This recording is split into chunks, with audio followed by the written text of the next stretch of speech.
So Sean Wadsworth, Chair of the Albany Planning Board, calling the meeting to order at 6:41. In attendance, myself, Kelly Robitel, Curtis Coleman, Morris West. and excuse Brian Bailey. Do you want a minute, Josh? We can approve our old minutes. Yeah. Yeah. All right. So let's see. Last month's meeting, February 12th, 2024. Everyone had a chance to review the minutes? Yeah. Good. Would anyone like to make a motion?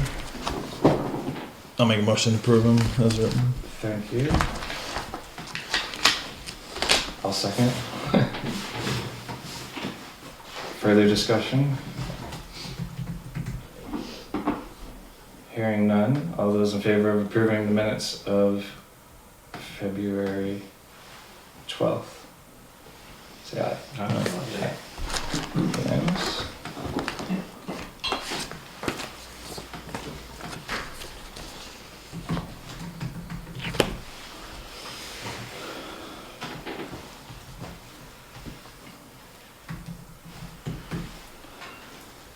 All right.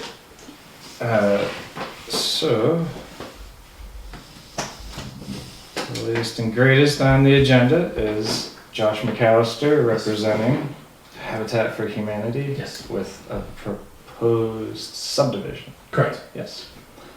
I'll turn it over to you. I've got a couple plans that I can point to if I could set them up somewhere. I don't know if they're the same plans I already have. I have a tripod, but we have nothing.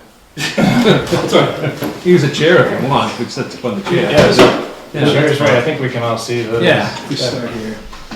All right. So, like I said, like was said from Sean, Josh McAllister with HEB Engineers, representing Habitat for Humanity. The project that we're proposing is a 12-unit subdivision, just in that field area up from Paul's Garages on Route 16. The property itself is a 33.73 acre parcel with a majority of the eastern portion of it comprised of wetland area. And the northern portion of it is Meadow Brook and some other tributaries. It's got the White Mountain National Forest to the north, the World Fellowship Center to the east, Doty Everson and some other properties to the south, and then Route 16 on the west side. And currently it's vacant / I think there's 2 trailers on it right now or whatever it's being used for. But our proposal, it's shown here in kind of a large scale, is to construct an interior loop driveway that is 20 feet wide, meeting the definition, the Albany definition of driveway that provides access to the parking spaces for each of the units. This is proposed as a unit or open space development or cluster development where we're not doing a traditional, lot subdivision, but we're creating what are called exclusive use areas. So traditionally with a cluster development that we've done in the state of New Hampshire, you're often looking at just owning the perimeter of the walls of your building in unit subdivisions. In this case, Habitat wishes to have the septic systems owned by the owners of the unit. So the unit itself includes some area, the building, and then the septic system within the unit. In this type of development, everything else is open space or common land to the development. Similar to a lot development, we have the 2 acre minimum of acreage on the property to account for the 24 units that are here, though we're not doing a traditional 2 acre lot development. There's a couple benefits to this, and it's kind of outlined in the Albany ordinances as well, in I think the conservation district specific to the Swift River. It actually consolidates the development on the property. Especially on a property like this, we're able to pull away from the wetlands and keep a lot of our development closer to Route 16, consolidate the efforts and not really jeopardize the water quality or the wetlands in any way. Again, interior loop driveway, there's a drainage system. The drainage system is designed to New Hampshire DES alteration of terrain standards. There is a community water source, so we'll be adding a well. The well siting has been approved in concert with the locations of the septic systems, and then each individual home would have its own individual septic. We have applied for a DES subdivision permit, which is pending. Like I said, alteration of terrain through DES is pending. The well siting has been approved, so the well location is approved. The next step would get the system design. We'll have to get Hartley Well out there to pump it and test the water, and then we can do a little bit further design, and then we'll get that approved by DES as well. So that permit is pending. And actually today, on the way here, the driveway permit was approved by DOT. So I got that emailed to me on my way over. So those are all the permits outside of the Albany subdivision permit that we have out there right now. Yeah. Thank you. Yep. I think, but the business before us today, in simple terms, is whether to accept or reject the application. So we're going to go through the little checklists. Did they do everything on the checklist? We can accept it, or disapprove acceptance, deny it. And then there's an opportunity for a little discussion here about how this fits into our ordinances or not. At the same time, if we accept the application, and then we would be on the clock for holding the public hearing in 60 days, but the normal is just to hold it at the next meeting. So then that would be a public hearing for the subdivision, and with a vote at the end of it to approve or disapprove subdivision.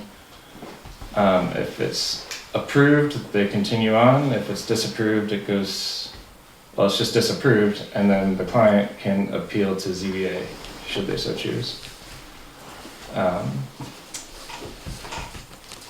want to ask a few questions before we go right into the accepting the application or not. When Habitat first came back in 2020 or whatever, kind of pitching that might this work for Albany, they presented two scenarios, and scenario A was an individual driveway can have 2 lots on it. And since there's 2 driveway cuts, that would make for 4 lots. That's kind of scenario A. Scenario B was build a road. They had done a cul-de-sac at that point for a SketchUp. And then each lot has actually 2 acres from that option B carved out, and they all come to this point around the cul-de-sac. And what you're presenting here is kind of option C, which we hadn't heard about or discussed. And there's big questions about whether it meets the ordinances. So I'm kind of curious, since you probably worked on those initial options A and B, you know, the how and the why for the justification of option C. Sure. The why is it's the common conundrum with affordable housing. Yes. Is to make something affordable, you have to try to get, for lack of a better word, get as many units as possible. As you can. Yeah. And so maximizing unit density is one of the benefits for an organization like Habitat. So if you look at the overall survey of this property, you know, it's 33 acres, but I'd argue that, you know, this is probably a quarter of that size. Maybe it's a third, but maybe we're talking about 8 to 10 acres of land of developable area, when we have the potential to meet the density that would allow them to gain that extra, you know, benefit for the community, extra density for their development. Further, with a unit type subdivision, it also concentrates the construction into one spot, so you're not building longer roads and, you know, having to build with frontages, which becomes one of the benefits in the affordable housing world of a cluster type development, is the ability to kind of reduce that infrastructure that goes along, which is a lot of that extra cost outside of the unit. So that's why we're here with an open space cluster style development compared to the previous options. Yep. So that's the why. Yes. The how it meets our ordinances. So I spent a lot of time on this, and I sent you that summary, And I forwarded it to Yeah, board and- members, I believe. You all got Mr. McAllister's reply. Your ordinances speak to units in several locations. Yes. So it seems as though the concept of dwelling unit versus lot is conceived in the ordinance.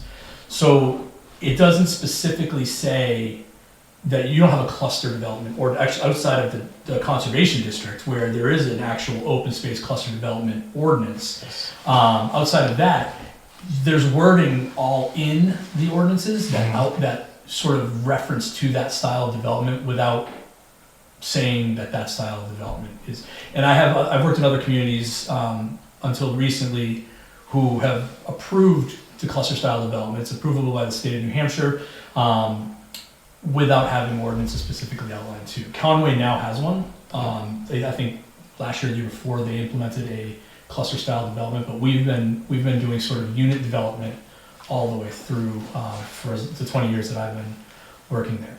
Without having a cluster development on the books. Correct. So it's more of a it's also, it could be construed as a condominium. You know, it kind of meets the condominium statute, which I believe there's something in here that's saying that no zoning or land use ordinance shall prohibit condominiums by such reason as a form of ownership. So I think there's avenues to say that this style of development fits in ordinances, even though most ordinances are permissive where if it's not in there, it's not allowed. I do understand permissive ordinances, but we've done this a lot, and I know that's not a fair justification, but it's almost as though the Albany ordinances are halfway in. You know, there's some reference to it, and it discusses unit several times, but not quite saying do this. Yes. Agree. My reading of the ordinance is that it does state explicitly 2 acre minimum. And, you know, the why and the how, the why I totally get, I support that. The how, as planning board members that are bound to serve our ordinances in the town, not our own personal feelings about it. I suspect in this town and this board, it's a hard sell to get something like this approved when it's vaguely referenced and not explicitly stated. And what is explicitly stated is 2 acre minimum in the master plan, in our ordinances, and in the subdivision. Sure. I kind of read the subdivision ordinance interpret it a little bit differently. Mm-hmm. It says each lot shall have a minimum size of 2 acres for each dwelling unit. So that, if you interpret it the way you just mentioned, that would say, I don't know why we would say per dwelling unit in the ordinance, because if you say it's just 2 acre lot minimum and you're only getting 1 unit, you wouldn't say a 2 acre lot minimum per dwelling unit. This lot is 33.73 acres. It's greater than 2 acres and has 2 acres per dwelling, more than 2 acres per dwelling unit. So if you read it the way that, you know, I sort of interpret it there, how we got to where we are now, it implies that there is an implication that Albany is allowing more than 1 dwelling unit on a lot in excess of 2 acres or more. Yeah. So that's just the way that's how we interpret it when we got to this point. Can I? Yeah. So, obviously, we've spent some time on this because Albany is where we are with our ordinances because we had, it was years ago there was a situation where directly impacted the town on a huge level. So there was some real motivation to go to the 2 acre minimum, 200 feet of frontage, et cetera, where we are today.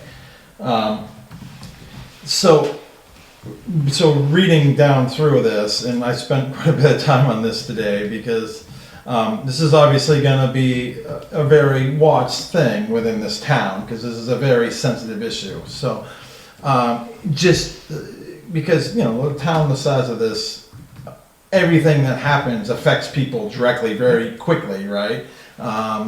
So if you look at the master plan specifically says cluster housing is not approved. It says presently our zoning prohibits cluster housing and that should be reviewed. that's a master plan. The zoning specifically says a 2-acre minimum plus 200 feet of frontage.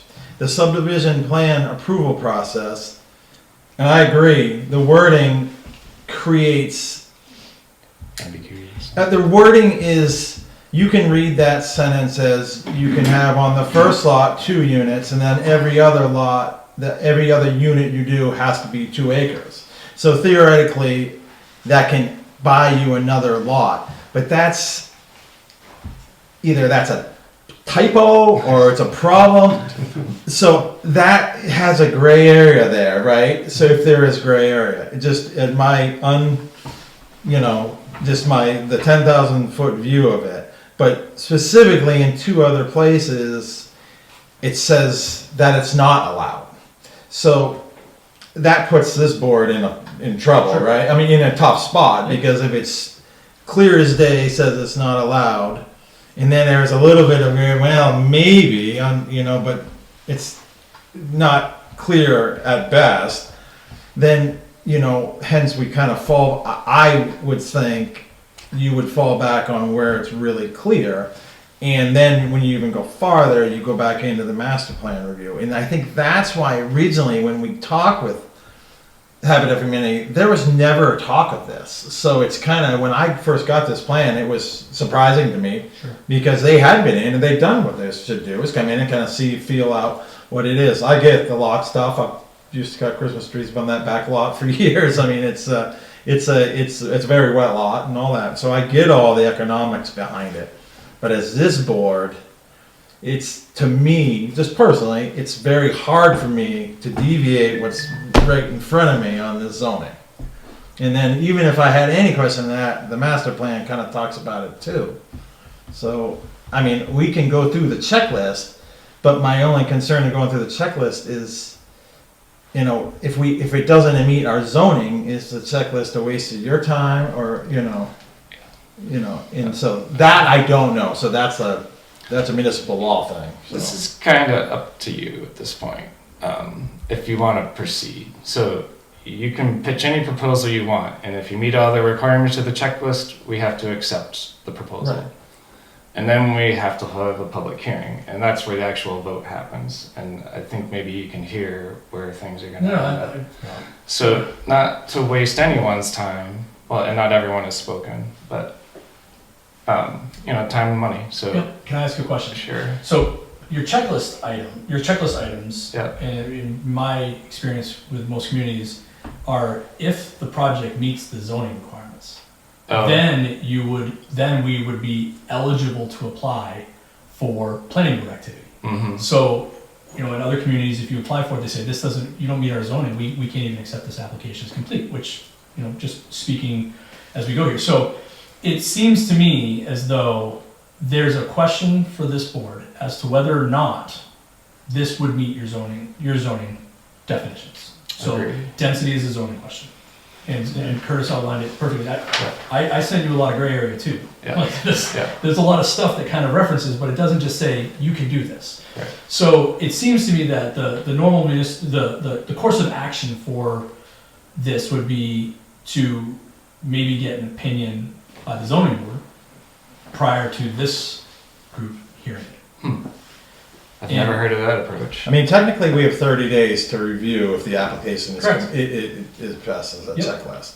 So I don't know, and I'm just speaking. I don't know if it's a time that we talk with the town council about this and get some guidance, or maybe their guidance is this is a zoning board thing, or and maybe that's the case. The way it has worked, so I do a lot of development in Conway, Yeah. just because proximity. Yeah. And because they have town staff, they do that review at the staff level. Yeah. And the town staff will say, you don't meet zoning. You're not eligible to apply here because this doesn't meet our zoning. You have to check off zoning before you get to planning. Yeah. And so at that point in time, we would say, no, we disagree, and that's when we go to the Board of Appeals, or just go to the zoning board and say, we'd like a determination. We believe that this is, or maybe I have to ask for a variance, or maybe since it's not in there, we have to ask for a variance to do something like this, which I would probably package looking at the Swift River conservation thing, ask for a variance in that manner. So that is, I think, if there's question here as to whether or not you can even look at this application because it meets zoning, it may not meet zoning. I'm not saying it doesn't. May not meet zoning. Then that might be the course of action, is that the appropriate step would be probably to the zoning board. But I think Chris is right. Maybe getting that guidance from town council is. And I think it's also important to say, if anything, say they come back and say, no, the 2 acre, 200 feet, this board, I think it would have to go to the general warrant for them to change our zoning. Yes.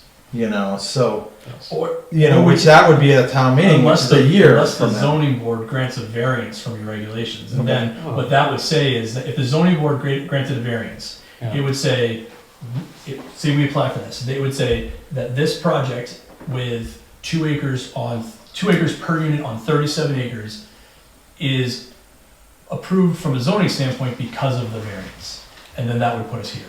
Yeah, The zoning board would approve that on, that would hinge on hardship, I would think. Correct. No, I know. I have to. So you'd have to prove a hardship Correct. here. Yes. Is the lot undevelopable No. with our existing Right. We'd have to go ordinances? through that whole process. Right, And no, I agree with you on that. That's part of that game. yeah. So you're saying in the past, you have had your applications denied, or, the proposal denied, and gone immediately to the zoning board before, Our application was deemed incomplete because we didn't meet zoning. yes.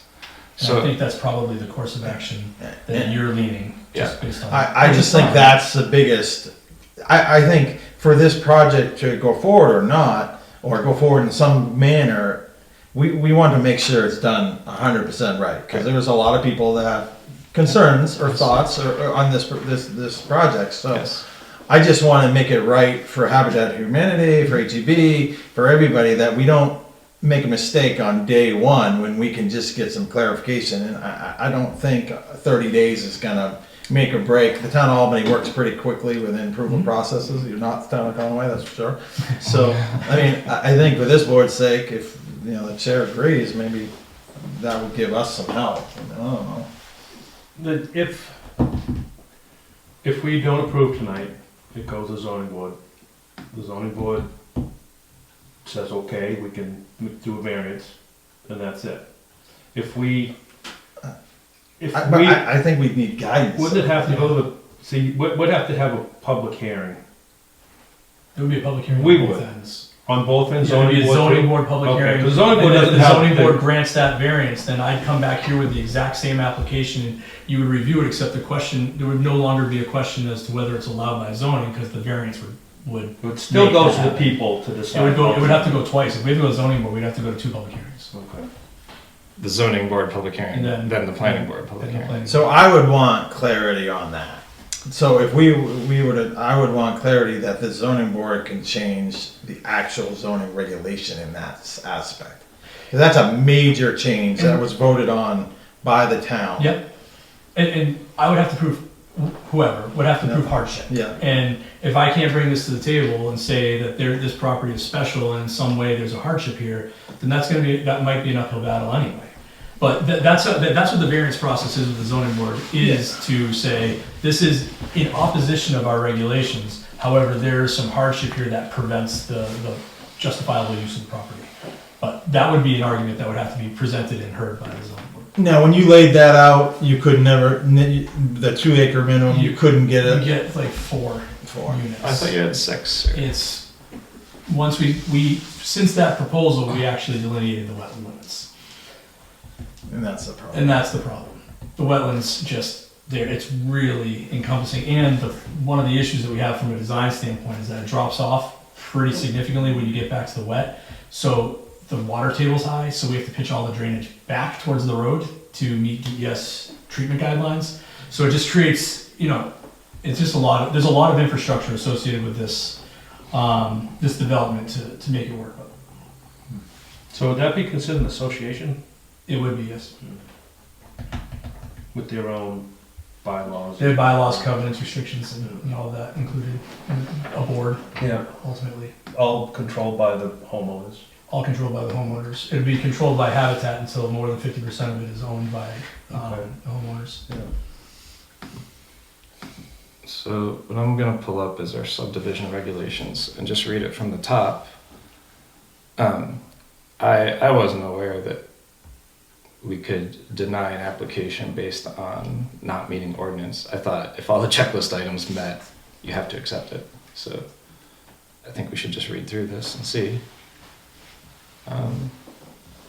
Unless anyone else wants to have Well, it would make sense. other directions. Well, I don't think we can even get to this. I think we need to take the 30 days that's given to us by the statute and do some, I think we need to spend some time with the council and just make sure we can do it right. So like, and we're allowed the 30 days. And What is the statute, 30 days? well, I looked it up earlier. I can't remember what it is, but it's you have 30 days, I believe, to review to see if the checklist is. Oh, from when the application is Yeah, received? yeah. Yeah. Well, So so we- there's not many days left because the application was received. Well, from tonight, I believe it's you give them 30 days. I think it's from when it's. Okay, well, whatever. But I think we need them. I think we need a I do. month to do. I agree. I mean, we can go through the checklist, but if it doesn't meet our zoning ordinance, What's the point? then what's the point? So I would rather, well, I would think even the applicant would rather us to see if it meets the zoning, because if it doesn't meet, if our opinion of the board is it doesn't meet the zoning, then they need to go to the ZBA. Correct. You know, so that would be the cleanest way to get through this process without, you know. Yeah, and all volunteer board. That's new to me too. I always thought it had to go to planning board, get voted on. If the vote is a denial, then zoning board. I didn't know you could just kind of preemptively go to the zoning board.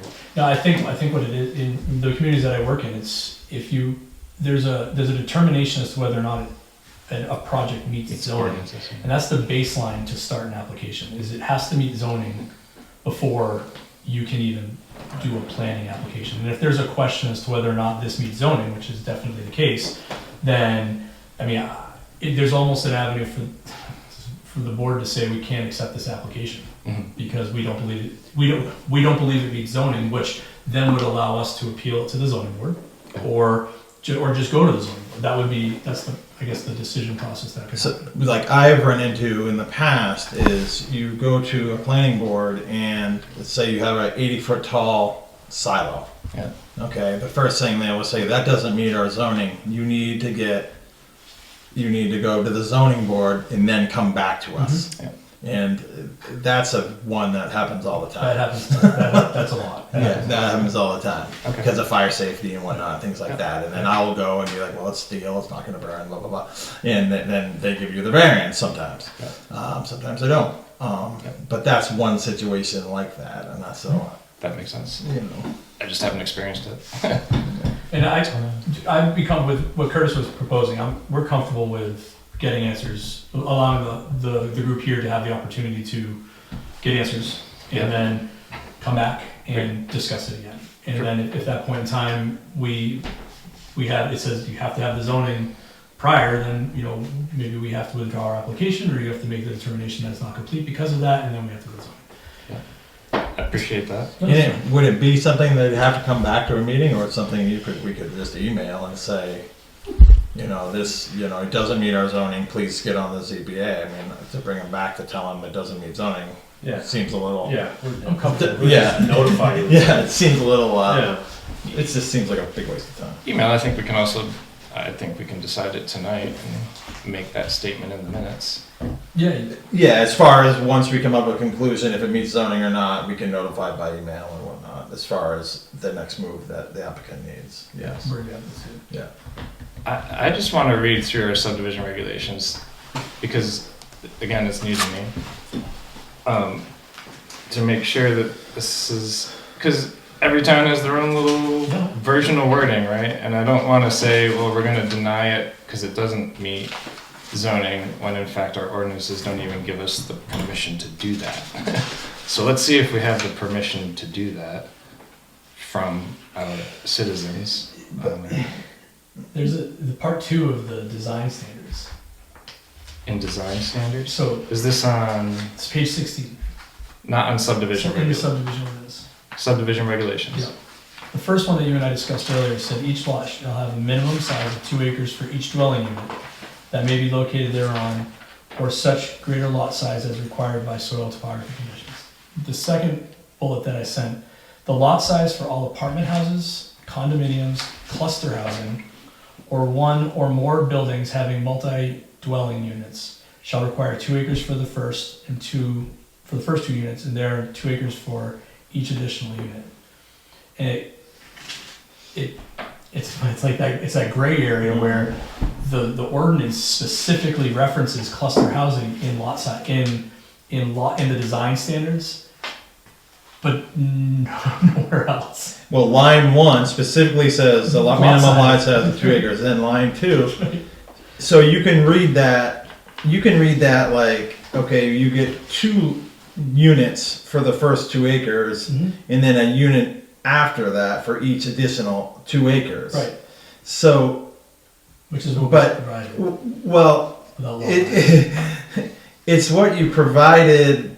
I see you can look at it like that, but you can also look at it like that. Okay, well, the first lot, the unit gets, you can put 2 on the first 2 acres, and everyone after that needs its own 2 acres. You can look at it like that too. Sure. So that's our problem. And I'm And- not saying I like that No, in and there the or second- not. The second one talks about cluster development and condominiums. I which know, but our wouldn't master be- plan says we right. don't have we don't have And permanent I think, cluster housing. which is why I think that the course of action that we discussed is the Yeah. appropriate one. It just Without- puts us in a. I don't think you have the ability to make an answer with the gray areas here. Oh, I agree. No, not tonight. There's also part 9, conflicting provisions. Where these regulations are in conflict with other local, state, or federal ordinances, the more stringent shall apply. That seems germane here. Yep.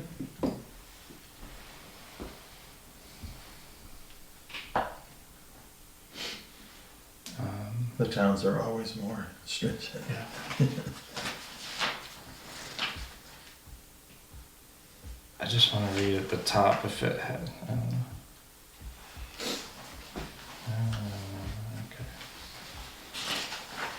Authority.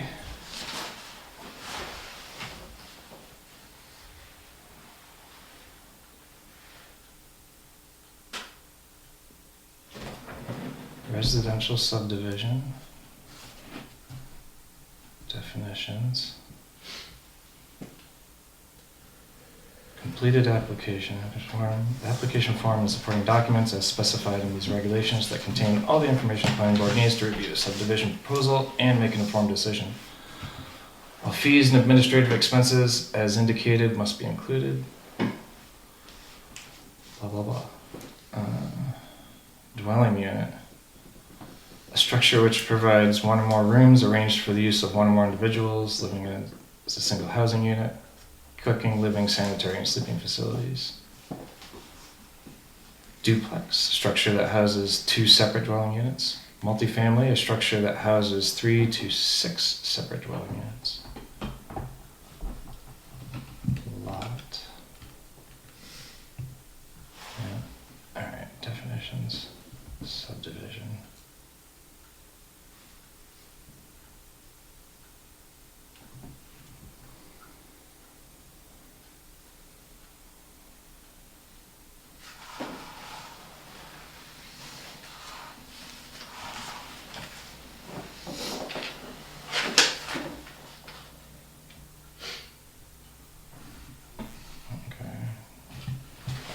General provisions. A. Before any subdivision of land is proposed, before any construction, land clearing, or building development is begun, before any permit for the erection of any building in such proposed subdivision shall be granted, or before the transfer or sale, and before any subdivision plat may be filed in the office of the Registry of Deeds, the subdivider or their agent shall apply in writing to the board on the form provided by the board and secure approval in accordance with these regulations.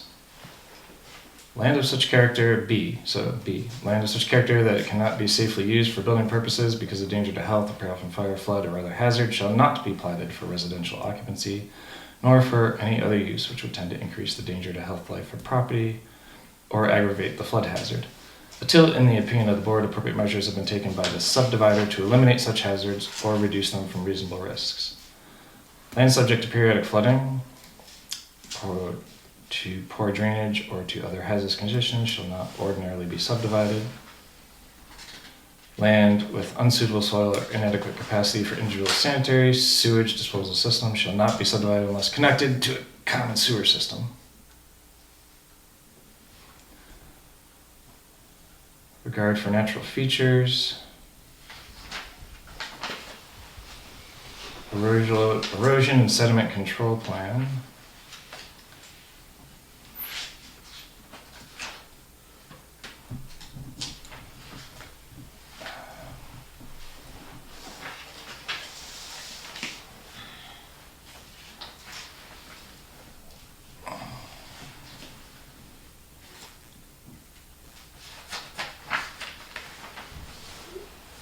G, the board may require special investigative studies, environmental assessments, a legal review of documents, administrative expenses, and other matters necessary to make an informed decision. The applicant, prior to the final approval of the plat, shall pay the cost of such studies and investigations. Subdivision procedures, pre-app conceptual consultation. That's kind of what we're doing right now, although we're considering approving an application.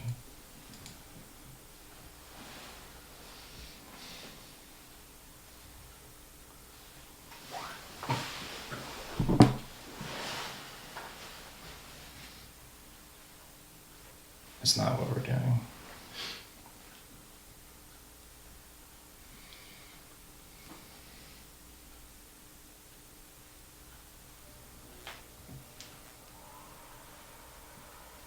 We're kind of in a design review phase.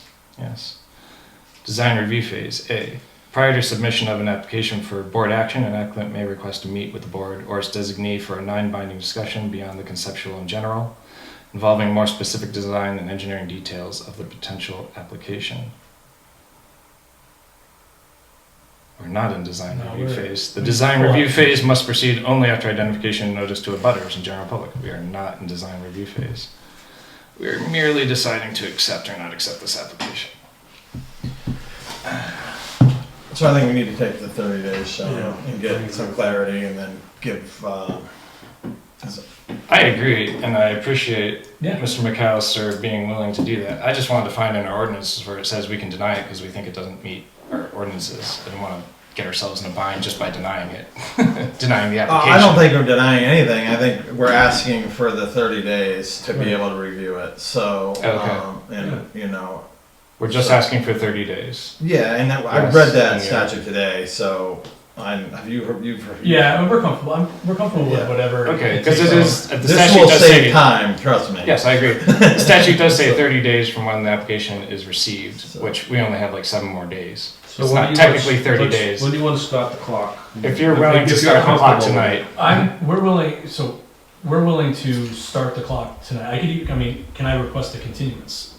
Of this consideration until you've had answers, and I think that would allow you the time, because I'm formally requesting it, as opposed to I think that's you, right.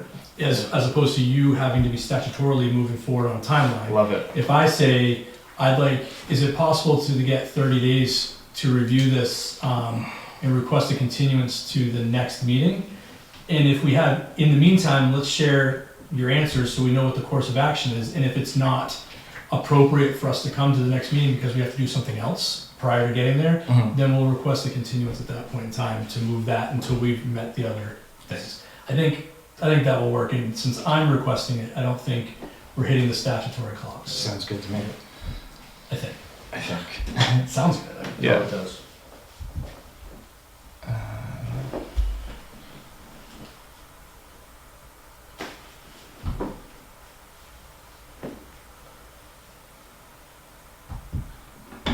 I'm sorry, I'm still reading, but I just wanted to find this.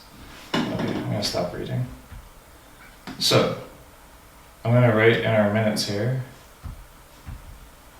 I'm also the secretary.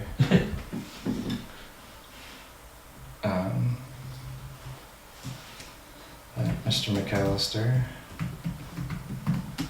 is requesting a continuance of the proposed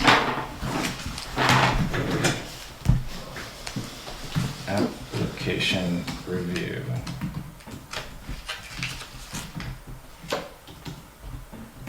The Albany Planning Board agrees.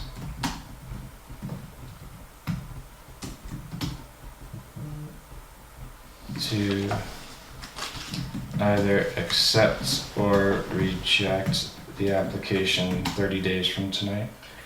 And I'd say unless a further continuance is requested. That way, if we need to go Accept to the or zoning. reject. Yeah. If we need to go to the zoning Or- board, then we push this conversation out further to allow for that. Yes, or continuance within 30 days.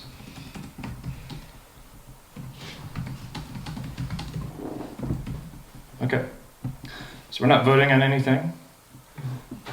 For the record, Mr. McAllister has generously requested a continuance, and we, as the board members, will get to work figuring out if this fits our ordinances. Thank you, Josh. Yes, I think that's the right call. appreciate it. Thank you. Vaguely, or not vaguely, I have the question, how committed is Habitat to this plan? That I don't think I can answer. Yeah, We'll have to have further conversation. I mean, obviously, I'll update them tomorrow as to how this proceeded, yeah, and then they'll start thinking their way through the next steps Yeah. as well. yeah, that makes sense. All right. Thanks, Josh. Thank you. Josh. Okay. Yep.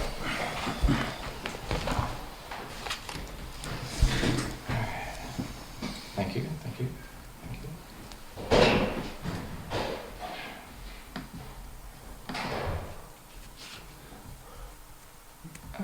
It's kind of the same old stuff on the agenda. Rick Highland has requested to join the planning board. So that may be happening. FYI. Can he be on is he on the zoning board? It's not recommended to be on both, it's not prohibited. And then there's the two, I'm also on Conservation Commission. So no other planning board members could also be on Conservation Commission. You're on the select board, so no other planning board member could also be on the select board. So you can't be, two people can't be both on planning board and on the same other board. But all of us could serve on 5 different boards outside of the planning board, and that is allowed.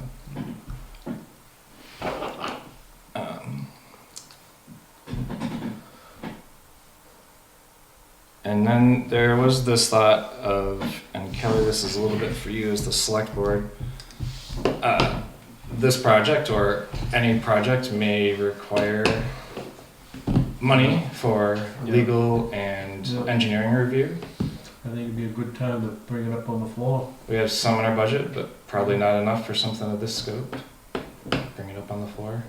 If that's where you wanna go, or just we cover the cost, we'll find the money as a select board to cover the cost. Right, so we have the line items, so my understanding is as long as the line item's in the budget, select board can We put can add more to money it. there. Exactly right. But you'd have to, on the floor, ask if you want $10,000 for legal and consulting. You'd ask for the $10,000 legal and consulting based on the premises that the planning board needs it. So Yeah. then the select board will have to, they will have to appropriate it to the planning board. It would just basically go into the general Same fund. thing. Yeah, they basically just go in the general fund and then they can say it goes there. You can't add to the line item itself. Right. Only to the end budget number, the total. Yes. Which So- you can. Which you can. I mean, I do it. There's been years that I do it on the highway, streets and highway budget. I add to it, and then the town votes on it, and then the board of selectmen have to make the decision to follow what the town wanted to or not to. But they've always just done what the town had asked. But Yeah. so it's a little procedural There's, stuff. there's an argument for it, with, something like this coming up, there's an argument that people would probably go with it. Mhm. Or, we've never, $10,000, we can find that. If it's 20,000, 15,000, that might be different. if we're looking at raising to 10,000, we could probably cover that without having to go through the trouble. That's the way I'm looking at it, but it's always nice that people know what's going on. I mean, if they know that we're appropriating money specifically for things like this, people might be thrilled that we do it. Mhm. You know, but it's a matter of somebody doing it on the floor. It's much more transparent. Yeah, To do it on the floor. yeah, let people know that there could be something pending and we're taking a precaution. Yep. So, I prefer it, to be honest with you. Yeah, that sounds good to me. It's all new to me. As That's a okay. taxpayer, I like to see Yeah. it versus 3. Right. You know, the whole town will hear it and, Yeah. and vote on it. So that'll be something There's a happening tomorrow. procedure to it, and I don't know what it is. I mean, you have to present it to Ed as a don't you? So what you do is when you go through the budget, you would just say, you would, I believe, just say stop. on that one. And then you said you would like to add this as much for this reason Yeah. to the total operating budget of the fiscal year. Of the plan. Yeah, of the planning board, but it goes into the whole fund, right? So it's everything's together. Okay. So, and then the selectmen would have to move it to that at a meeting down the road. Yeah, when necessary. So, That sounds good to me. so, I will plan to do that tomorrow then. so Ed can walk And- you through if there's any. Yeah. And this amount, I mean, 10,000, I don't know. I don't know, we just said 10, I don't know what it, I can't even, it's maybe nothing. Can't begin. They may just stop right now and say we're not gonna do it, so it's precautionary money, and if it's not enough, then we find more. Yeah. But I think it's a safe number. Yeah, I think 10,000 is fine. If we don't use any of it, it just goes back into the general fund and Goes where it's needed, if Right. it's needed. Yeah. goes to decrease taxes if we don't use it. That's right. Appreciate that. Okay. I'm just back to Rick Highland. I think members are always good to be on the board. So Agree. I know it's always a struggle with life in general, everybody Yeah. getting here. And we always, Morris is great and always here, and I try to be here, and Kelly's been here. But I think another member is nothing wrong with that. Agreed. So, Agreed. No, he's good with the books. yeah. Bringing experience and knowledge. Yeah, very experienced. All right. I'm not going to push any other agenda items. Oh, let's see. Select board report. Get ready for tomorrow. Yep. That's about it. And, we're on the highway plan. We're looking at a meeting in April, another public hearing, informational public hearing. So we want to get past tomorrow, and then we'll set that up for April. Other than that, it's just all pretty flat. Yep. I mean, tomorrow shouldn't be an issue in any way, shape, or form. It'll just be people giving their usual 2 cents, and that's good. Okay. Anyone else? Just on your notes for today, I didn't finish reading what you'd written, and I just wanted It's to. messy. Yeah, I'll go back to it. Now, does this live stream or this gets loaded later? I think it's live, yes? It can be found live. Live? It's not live, but Okay. they post it on YouTube, like right after. Okay, Thank you. thank you.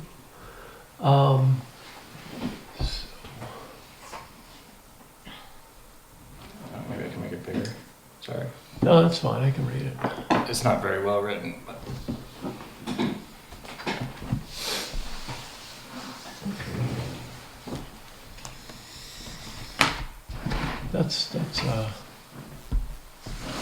That's fine. okay. Any further business? Hearing none? I'll make a motion to adjourn. Second. All those in favor? Aye. The meeting is adjourned.